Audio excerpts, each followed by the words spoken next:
Last weekend I went to the Ohio Guitar Show in Columbus. It's a vintage show put on by my friends Mark Weiner and Mark Newman, who also produce Guitar Digest magazine. I went to the show to get rid of a few fixer-uppers I have that I just don't seem to get around to. One that came home that no one was willing to tackle was this beautiful Kay Deluxe from the 1930s.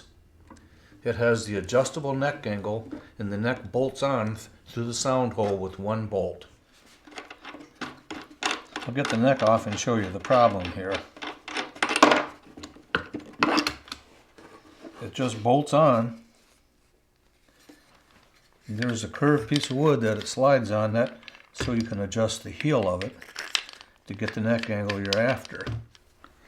What it is a 3/8/16 bolt mounted deep into a big fat heel, and it swivels, and then the shim between the neck, heel, and the body has a curve in it, and it rides against that curve and you can adjust your angle. Pretty cool. So here's the problem. This whole block is loose from the top. I can push it in and out, and it's also loose from the kerfing. If you looked back underneath here a bit, it's loose out to there, and I need to get into all those areas and clean them out. Some of the wood binding is just falling out. I'll need to make that because you can't buy wood binding this size. I need to clean the joint really well and get all the old dried glue out and any pieces of wood in there before going on. And I do that with a little saw that I make myself. Here's my cleaning saw. I made it from a thin saw blade, 10/1000ths, by driving open the back and pulling out the blade and cutting it down with snips into a strip. And then I used a grinder. You could use a belt sander to remove that sharp edge on the back. And you get a little sharp saw blade that'll last for years. It can reach deep into a joint. I'm holding this guitar in my neck jig upside down. It's bolted to the bench and it's sitting on the floor, and that really makes it firm so I can do this operation. I'll put a neck on with this neck jig hole in the body sometimes.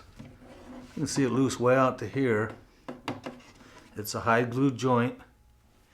Maybe they didn't get enough glue right in here. Maybe it got in a hot car and loosened. Something had a lot of force to crush that plastic. I've already broken this piece here, and I was going to break it anyway, probably. I want to get rid of that crooked binding. This is no good. I can look way back in here, and the heel is loose from the side. It's been bent up for years.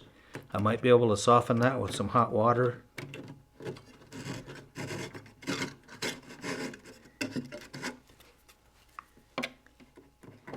I can press the top down and then get that crud out of there. I don't really want to saw wood. I want to saw through glue and pull out the dried stuff, because that would keep the joint from going down flat. Another good cleaner is drywall sanding screen.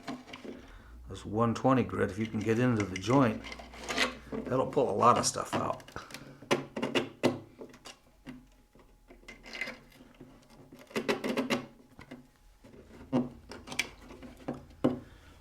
That's about as clean as I'll get that, and it's ready for glue. Now I've got to figure out how I'll glue it up to get rid of the dip up here. I'll think about that overnight.